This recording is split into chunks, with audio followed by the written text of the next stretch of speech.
All right, hello everyone. Welcome back to Paula's Imperfect Plans. This is Paula. On my channel, I share my personal planning and budgeting journey as the solo planner and budgeter in my two-income family of five, living in the Midwest. And here in my 30s, I'm just working on getting my life together. So what I'm bringing at you today is my June 30th paycheck budget setup.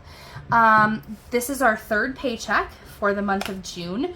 We are paycheck budgeters. We are biweekly wage earners.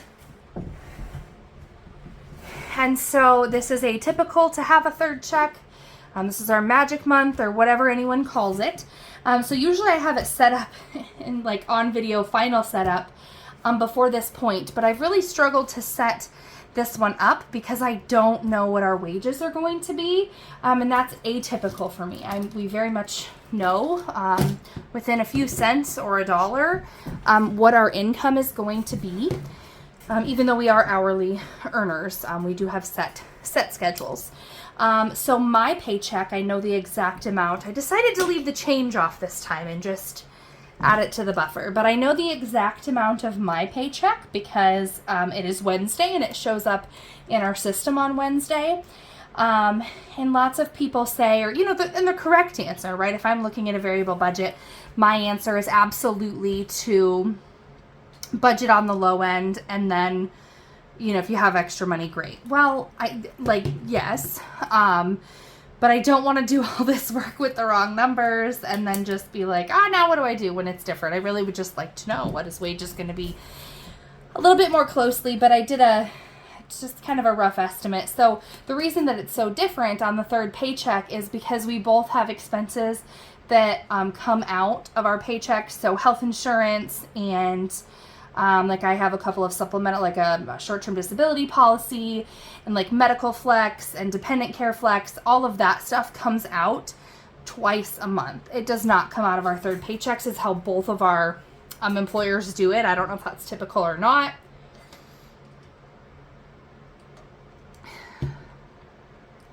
Sorry, needed a drink. So I don't know. And this is our first magic month paycheck. I'm at these wages. And it's, twice a year. I don't necessarily remember what it was last time. I had to go digging to find it. But anyway, so I do know mine at $11.12. I'm budgeting his at $14.50. Our daycare sinking fund, I'm estimating needing to pull in $155. I'm not going to go through the whole explanation of that. I'm sure most of you have heard what that is in reference to. If you don't know, ask down below. And then I am anticipating tomorrow being able to pull $330 off of my plasma card. That's 2 weeks of going, because I've been going every other week, and then a $100 referral bonus when my husband finished his first 2 donations. So pending all going well on, I said tomorrow, but I meant Saturday, the day after we get paid from our jobs. I have the annual physical that I have to have there, and if that goes well and that donation goes well, I'll have $330 to pull off of that card. So that is $11.12 plus $14.50 plus $155 plus $330. I'm not gonna do that. I'm gonna budget him at $1,400. Oh, I bet I'm just driving the world nuts. Okay, $11.12 plus $1,400 plus $155 plus $330 puts us at $29.97 of expected income to budget. So our fixed expenses.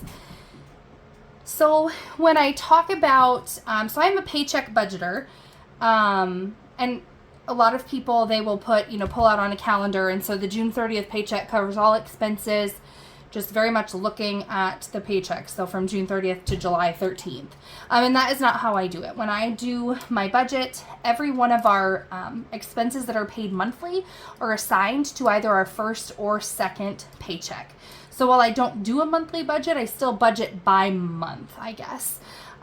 When I've divided these up in the past, I assign each bill to a particular paycheck if it's only due once a month. So that being said, all of our bills that are due monthly have been paid for the month of June. And so this truly is an extra paycheck, but I will tell you what we do with that. So as far as fixed expenses, we only need to pay for things that need to be paid every 2 weeks. So that's the $320 that I pull out of each budget for daycare, $200 to our church, and then the extra daycare that I pull in from the sinking fund. So that's $320 plus $200 plus $155, which is $675, which is correct, or my math is correct. That leaves me with $23.22 to budget. And so then moving down to variable, these are the expenses that I do still have. So for spending, my husband and I each take 60, so that's 120. I put 20 in an envelope for random spending on my kids, 60 for eating out, 280 for our grocery bill every 2 weeks, $50 on beauty. This is a pedicure week. I put $5 away for my husband's haircut, $20 for random household things, $50 on drinks, $12 on spending for my kids, and $20 on car washes. So the total for variable then is 120 plus 20 plus 60 plus 280 plus 50 plus 5 plus 20 plus 50 plus 12 plus 20, which is 637. Oops. And so if I take 2322 and subtract 637, I get 1685. And then if we come up here, this is kind of what I do with this paycheck, which even though it's extra, it's not super extra. I'm not just floating in money that does not have a designated home. We pay our property taxes every 6 months out of pocket, as we do not and have not had a traditional mortgage on our property. So I do not know. Part of the problem and why this bugs me a little bit is I do not know what the property tax is. I don't know if other counties do it this way, but they have the fiscal year starts July 1st. Either in July or August, I will get a notice of what is due in September and what is due in March is when we pay our bills. I can either pay both sections of it in September, or I can pay half in September and half in March. I'm over budgeting a little bit.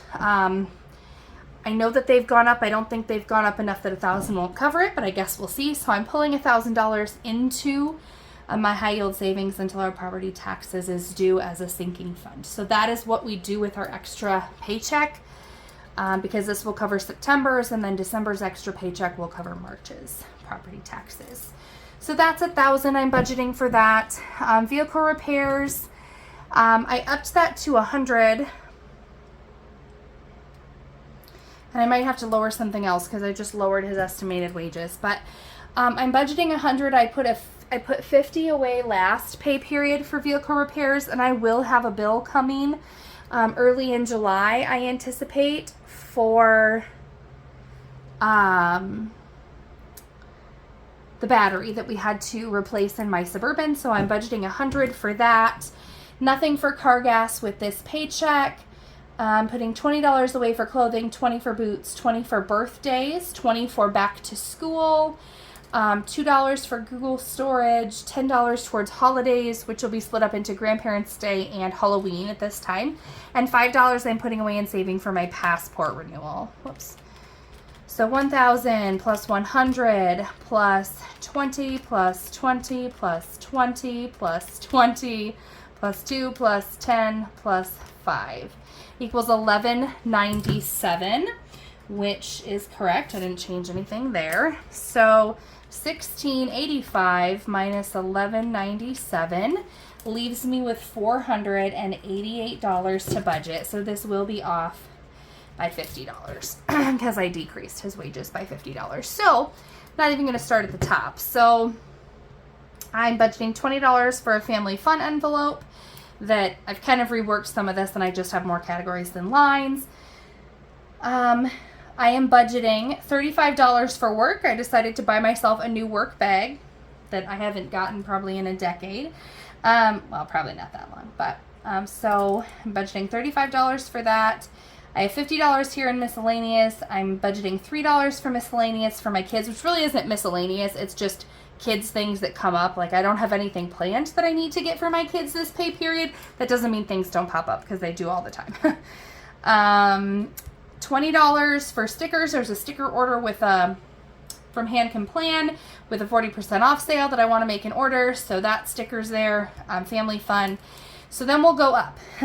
You know when they say life is lifing, whatever. Okay, so over the weekend we had an entire, we had a home repair. And so this is one of the things that, one of the changes that I've noticed in our budget, because even though we didn't have really much of a struggle with debt recently, the ability to like just going from how I was paying all our bills and spending kind of the rest, however, and not being accountable for that spending, changing that to really looking at my expenses, tracking them, and focusing on budgeting things for what we spend our money on to do a zero-based budget has really allowed us a lot more ability to cash flow things. So there was a home repair over the weekend, and the reason that it's not in the budget past is because, like, it's on our Menards card.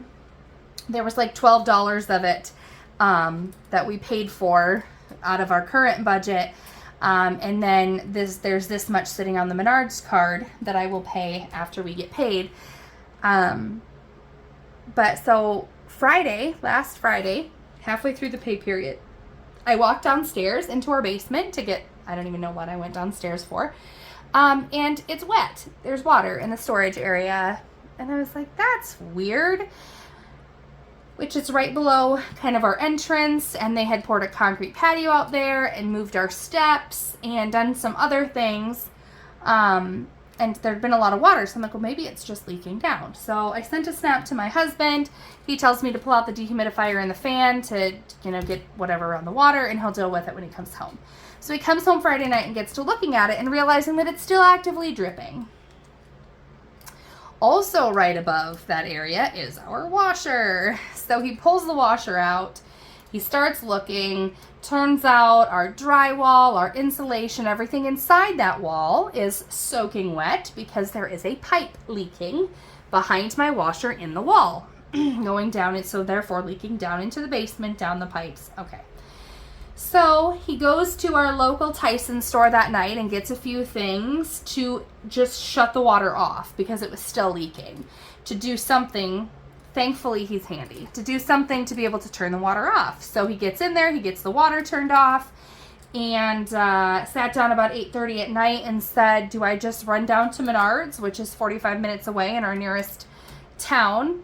Not our nearest town, but our nearest town with the Menards. And I said, you got it shut off, like we've stopped the bleeding, like let's just wait till morning. So he bought a bunch of stuff from Tyson's, and then, because that's what he does, he buys a whole bunch of things and then uses what he needs and takes it back so he doesn't have to make multiple trips. So he did the same thing at Menards. So it was $12 from Tyson's after he returned the things he didn't use. And now at Menards, he bought a bunch of stuff on Saturday morning. He got it fixed, and he took this other stuff back on Sunday when he went down to donate plasma. And we are left with $99.41 on the Menards card to fix that issue. All in all, it's not really that expensive for a leaking pipe and a water, issue in our house. And again, thankful for a handy husband. So that will be $99.41. And then a garage project. So I was going to throw all of our plasma money at that, my plasma money at that, but that $100 is coming out of there, or the $99.41. So I'm estimating $230 to go to the garage project, and whatever is left will then go to the emergency fund, which if I take $50 out, what's left is actually $3.59. So I don't know if I'm going to leave it like that because I don't like that. But in any case, we're putting money away for a garage project because there is a big project in our garage that we want to do, and we have some anticipated extra income and things coming in for the purposes of selling and whatever else, along with our plasma and just projects he has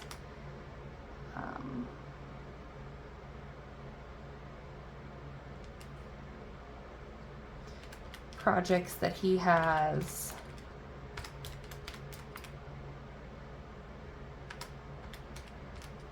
No, I had that way off, didn't I? Oh, no, that's right. 359 equals 488. So that leaves me at 488. At the end of my budgets, whatever's left, essentially at the end of 2 weeks left in our budget, I'm rolling into the emergency fund. And I'm really struggling with that right now because I have about $50 left that hasn't been allocated to anything. And I really want to put it on the, put it towards this Menards bill, but I'm reminding myself that I need to keep my commitment to putting the extra left over in the emergency fund because I do have a plan to cash flow the Menards expense. It's not as though I'm not, going to be able to pay that come Friday when we get paid. So that is what my budget looks like for this 2 weeks.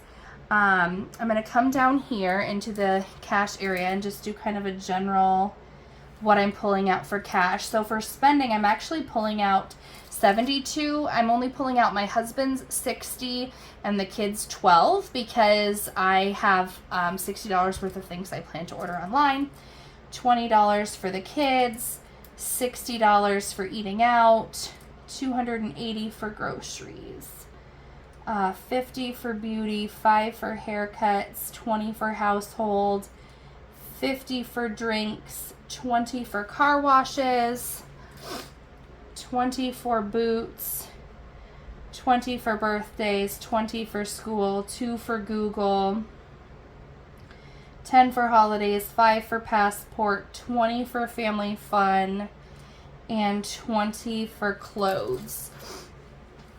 I just like this down here for then when I write out and do my cash denominations and my cash breakdown. So this is my budget setup at this point. And I will be back with a kind of my cash stuffing video after this. So if you have any questions, please comment below. Like this video on the way out if you enjoyed my content, and if watching me trying and probably fumbling to get my life together is anything interesting to you as I share my budgeting journey here on this channel, please subscribe and come back. I will see you next time. Until then, have a great day. Bye.